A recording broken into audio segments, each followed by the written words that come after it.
স্বাগত ভোটের ট্রেনের ১৯১তম পর্বে। প্রতিদিনের মতো আজ আমরা এখানে কথা বলবো সংস্কার, ভোট এবং রাজনীতি নিয়েই। আপনার সঙ্গে আছি আমি আজহার লিমন। আজ আমাদের সঙ্গে যুক্ত হবেন একজন নির্বাচন বিশেষজ্ঞ। আলোচনায় যাব তার আগে দেখে নেই ভোট রাজনীতি নিয়ে চলতি আলাপগুলো। আমরা দেখছি যে আজও ভোট নিয়ে কথা বলেছেন রাজনীতিক এবং বিভিন্ন প্রতিষ্ঠান। আমরা দেখছি নির্বাচন কমিশন বলছে যে জাতীয় সংসদ নির্বাচনের ভোট কেন্দ্র সংস্কার করতে সরকারের 4 সচিবকে নির্দেশ দেওয়া হয়েছে। কথা বলেছেন বিএনপির 3 নেতা। বিএনপির স্থায়ী কমিটির সদস্য সালাউদ্দিন আহমেদ বলেছেন ফেব্রুয়ারিতে নির্বাচনের সিদ্ধান্ত দ্রুত ইসিকে জানান। অপরদিকে আরেকজন স্থায়ী কমিটির সদস্য বিএনপি নেতা আমির খসরু মাহমুদ চৌধুরী বলেছেন জনগণের যে প্রত্যাশা ছিল রোজার আগে নির্বাচন সেটা পূরণ হয়েছে, গণতন্ত্রের পথেও এগিয়ে যাবে দেশ। এদিকে বিএনপি নেতা ইশরাক হোসেন উনি বলেছেন যে সরকারের উচিত নিরপেক্ষতা বজায় রাখতে শান্তিপূর্ণ আন্দোলনের মধ্যে মেয়র পদ বুঝিয়ে দেয়া। আজ আমাদের সঙ্গে যুক্ত আছেন নির্বাচন কমিশনের সাবেক অতিরিক্ত সচিব এবং নির্বাচন ব্যবস্থা সংস্কার কমিশনের সদস্য জেসমিন টুলি আপা। আপনাকে স্বাগত আজকের ভোটের ট্রেনে। আমরা একটু পলিটিক্যাল বা এই রাজনীতির আলাপগুলো দিয়ে শুরু করি। দেখলেন যে আজকে ভোট নিয়ে বিএনপির 2 জন নেতা কথা বলেছেন। আমির খসরু মাহমুদ চৌধুরী উনি লন্ডন সফরে ছিলেন। সেখানে জানেন যে বিএনপির ভারপ্রাপ্ত চেয়ারম্যান এবং বাংলাদেশ সরকারের অন্তর্বর্তী সরকারের যিনি প্রধান উপদেষ্টা ডক্টর মোহাম্মদ ইউনূসের সঙ্গে মিটিং হয়েছে এবং তার প্রেক্ষিতে যে যৌথ বিবৃতি সেটা সূত্র ধরে উনি বলেছেন যে জনগণের যে প্রত্যাশা ছিল রোজার আগে নির্বাচন সেটা পূরণ হয়েছে আর গণতন্ত্রের পথেও দেশে এগিয়ে যাবে। অপরদিকে সালাউদ্দিন আহমেদ বলছে যে ফেব্রুয়ারিতে নির্বাচনের সিদ্ধান্ত দ্রুত ইসিকে জানাতে হবে। আপা আপনার কাছে প্রশ্নটা হলো যে এই যে বক্তব্যটা নির্বাচন নিয়ে কি তাহলে সন্দেহ এখনো কাটে নাই? আপনার কি মনে হয় নির্বাচনটা কবে হতে পারে? আবার কেউ তো এমনও বলছে যে নির্বাচন হবে কি না।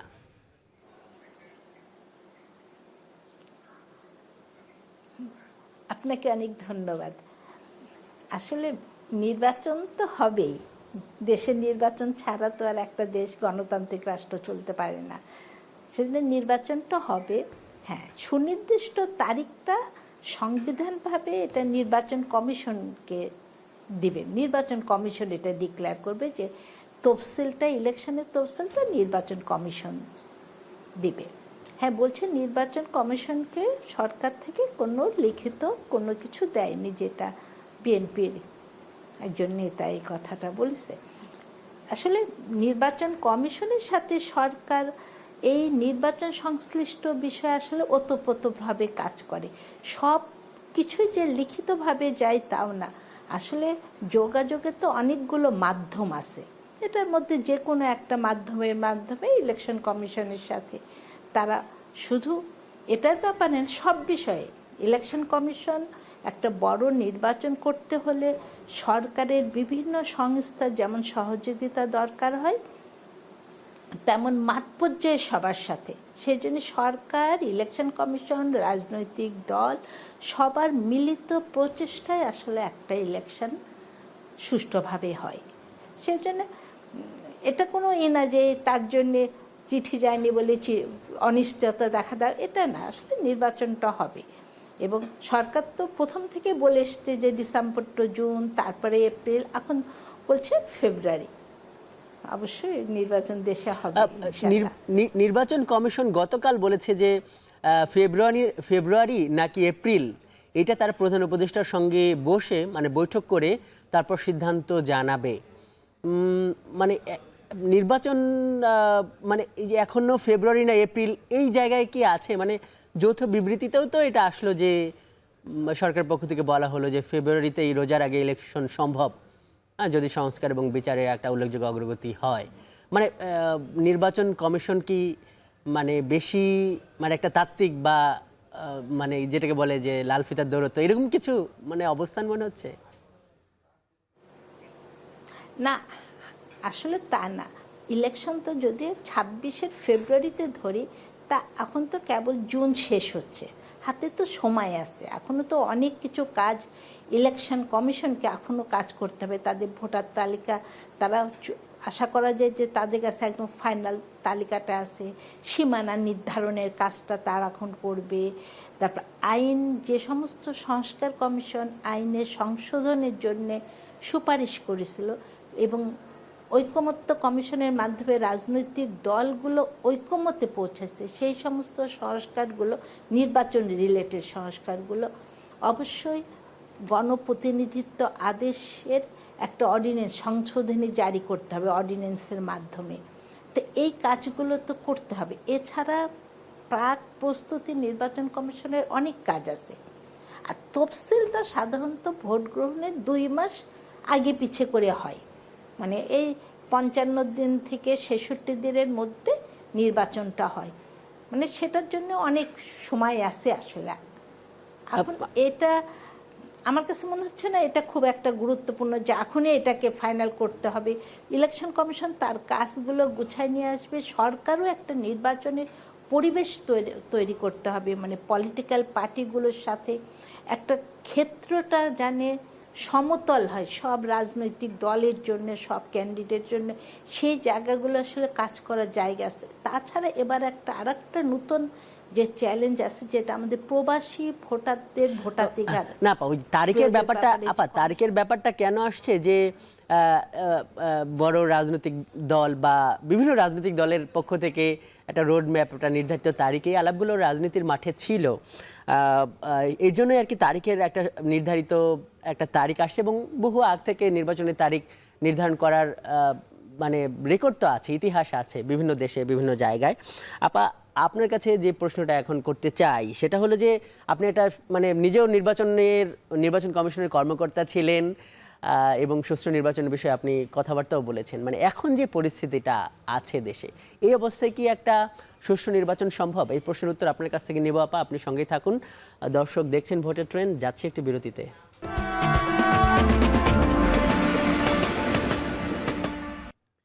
বিরতির পর স্বাগত। দর্শক দেখছেন ভোটের ট্রেন। আজ আমাদের সঙ্গে যুক্ত আছেন নির্বাচন বিশেষজ্ঞ জেসমিন টুলি। আপা, আমরা আপনার কাছে যে প্রশ্ন রেখে গিয়েছিলাম যে আপনার অভিজ্ঞতার আলোকে কি মনে হয়, মানে একটা গণঅভ্যুত্থান পরবর্তী কতগুলো বিতর্কিত নির্বাচন হয়েছে এই যে গণঅভ্যুত্থানের আগে, মানে এখন যে পরিস্থিতি, তাতে কি একটা সুষ্ঠু নির্বাচন হওয়া কি আসলে সম্ভব? পরিবেশটাকে আপনাকে কি মনে হয়, কিভাবে আপনি মূল্যায়ন করবেন, আর মানে কি কি চ্যালেঞ্জ দেখেন মূলত? আচ্ছা, প্রথমত বলি যে সময়সূচিটা আসলে কোনো সময় কিন্তু দেশে এত আগাম নির্বাচনের তারিখ বা সময়সূচি দেওয়া হয়নি।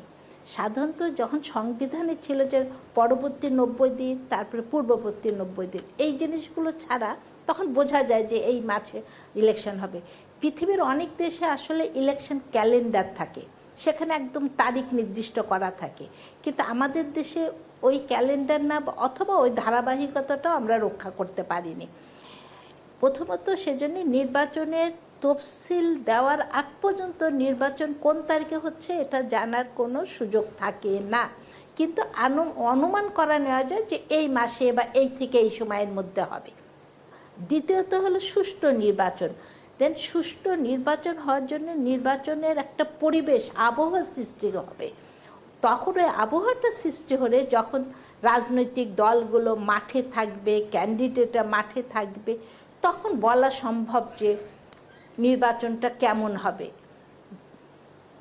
যেহেতু নির্বাচনটা এখনো তো কিছু মানে একদম প্রাথমিক পর্যায়ে, এই সময় আসলে নির্বাচন সুষ্ঠু হবে কি হবে না এটা বলা যায় না। ক্যান্ডিডেট কারা হচ্ছে, কতগুলো রাজনৈতিক দল অংশগ্রহণ করছে, তারা আচরণ বিধিমালা কীভাবে হচ্ছে, নির্বাচন কমিশন, প্রশাসন এবং আইন শৃঙ্খলা বাহিনী তাদেরই বা ভূমিকা কেমন, সেই ওই সময়টা বলা সম্ভব। হ্যাঁ, তো মানে আগের থেকে অনুমান করাটা কঠিন। আপা, একটু নির্বাচন কমিশন নিয়ে একটু প্রশ্ন করি, কারণ হলো যে আপনি নিজেও নির্বাচন কমিশনের একজন শীর্ষ কর্মকর্তা ছিলেন। মানে এখন এই নির্বাচন কমিশনের একটা মূল্যায়ন আপনার কাছ থেকে নেই, যে এই নির্বাচন কমিশনকে আপনার কেমন মনে হচ্ছে, তারা মানে কতটা একটা সুষ্ঠু নির্বাচন অনুষ্ঠানের জন্য যোগ্য? এর কারণ হলো যে এই যে ইশরাক হোসেনের যে নির্বাচন মামলা, সংস্কার প্রসঙ্গে নির্বাচন কমিশন থেকে সরাসরি বিভিন্ন প্রস্তাবের বিরোধিতা করা হয়েছে। আপনি সেই নির্বাচন ব্যবস্থা সংস্কার কমিশনেও ছিলেন। উচ্চ আদালত থেকে বলা হয়েছিল যে না, আপনাদের যে অবস্থান ছিল এই মামলায়, মানে এবং আমার যদি ভুল না হয় রাজনৈতিক দলের পক্ষ থেকেও মানে মানে তার নিরপেক্ষতা নিয়ে প্রশ্ন আসছে। একটা দল তো ইসির সামনে গিয়ে মানে কর্মসূচিও পালন করেছে। মানে সব মিলিয়ে মানে আপনার কাছে কি মনে হচ্ছে এই বিতর্কটা মানে কেন আসছে? আসলে এই নির্বাচন কমিশন এ পর্যন্ত কোনো নির্বাচনী অনুষ্ঠান করেনি, মানে এদের অধীনে কোনো নির্বাচনই অনুষ্ঠিত হয়নি। হ্যাঁ, তাদের কিছু কথাবার্তা হয়তো কেউ আহত হতেই পারে, কিন্তু তার মানে এটা না যে তারা সুষ্ঠু নির্বাচন করতে পারবে না বা তাদের প্রতি আস্থার জায়গাটা নষ্ট হয়েছে। আসলে কোনো মানুষকে তার সুযোগটা না দিয়েই প্রশ্নটা তোলা ঠিক না। এই কমিশন কাজ যখন হাতে নেবে তখন বোঝা যাবে, যেমন যদি তারা সীমানা নির্ধারণ কাজটা যদি করে সেটা কেমনভাবে করছে, ভোটার তালিকাটা ঠিক মতন করছে কি না। এটা মানে এই জন্যে এখন যদি কমিশনকে বিতর্কিত করে দেওয়া হয় তাহলে তার অধীনে দেশে একটা বড় নির্বাচন কিভাবে সম্ভব? আস্থার জায়গাটা তো শুরুতেই নষ্ট হয়ে যাবে। সেজন্য আমাদের সবারই ধৈর্য ধরা উচিত এবং কমিশনের পর আস্থা রাখা উচিত যে এই কমিশন একটা সুষ্ঠু নির্বাচন করবে। না আপা, এখানে দুইটা প্রশ্ন করি। আপনি নির্বাচন ব্যবস্থা সংস্কার কমিশনের সদস্য ছিলেন, ওই যে আপনার যে প্রস্তাবগুলো দিয়েছেন সেগুলোর অনেকগুলোতে মানে নির্বাচন কমিশন সরাসরি অপোজ করেছে, বিরোধিতা করেছে। মানে এই জিনিসটা আপনাদের কাছে কেমন লেগেছে? মানে আসলে দুর্বলতাটা আসলে কোন পক্ষের একটা দিক? আরেকটা হলো যে বলা হয় যে এই যে নির্বাচনী ট্রাইব্যুনালের যে রায়টা, সেটাতে সরকারের প্রতিষ্ঠান হিসেবে সেটার বিরুদ্ধে আপিলও করার একটা দায়িত্ব ছিল নির্বাচন কমিশন, এরকম আলোচনা আছে মাঠে। মানে এগুলো তো তাদের একটা অ্যাক্টিভিটির অংশ। মানে এইগুলোর বিচারে কি তারা ঠিক পথে ছিল? আচ্ছা, সংস্কারের ব্যাপারটা আগে বলি। সংস্কারের ব্যাপারে কমিশনের কিছু কিছু জায়গায় দ্বিমত ছিল। জবাবদিহিতা, দায়বদ্ধতা, এই জায়গাগুলো কমিশনের একটু তারা মানে এটা জিনিসটাকে হয়তো তখন আমাদের কাছে রিপোর্টটা ওনাদের কাছে পৌঁছায়নি, এরকম হতে পারে। আর কিছু অবজারভেশন তো কমিশনের থাকতেই পারে। যারা সংস্কার সুপারিশ করেছে তাদের সাথে একটা কমিশন দ্বিমত করতে পারে, তারপরে আলোচনার মধ্যে দ্বিমতটা কমায় আনাটা যতটা সম্ভব সেটাই করা উচিত। কমিশন বড় ধরনের কোনো বড় জায়গাটা ছিল দায়বদ্ধতা এবং জবাবদিহিতার জায়গাটা, সেখানে নিশ্চয় কমিশনের কোনো অবজারভেশন ছিল যে তারা, আমি মনে করি যে হ্যাঁ তারা তাদের জায়গা থেকে হয়তো এই অবজেকশনটা দিছে। পরবর্তীতে এই সম্বন্ধে আমি আর কিছু শুনিনি। দ্বিতীয় যেটা আপনি বললেন ইশরাক হোসেনেরটা, কমিশনের কাজ গেজেট করেছে, কমিশন আপিলে যেতে পারত। কমিশন আসলে এই জায়গাটাতে আমার মনে হয় একটু শেকি ছিল। ইশরাক হোসেনের বিষয়টার ব্যাপারে আমার কাছে মনে হচ্ছে কমিশন বেশ শেকি ছিল। এখানে তাদের অবস্থানটা পরিষ্কার করে জনগণের কাছে তারা তুলে ধরতে পারেনি, অথবা সিদ্ধান্তটা পরিষ্কারভাবে আসেনি। আমার কাছে এটাই মনে হয়েছে। আপনি সঙ্গেই থাকুন, আমরা আরেকটি বিরতিতে যাচ্ছি। বিরতির পর আপনার সঙ্গে আরও কথা হবে। দর্শক দেখছেন ভোটের ট্রেন, যাচ্ছে একটু বিরতিতে।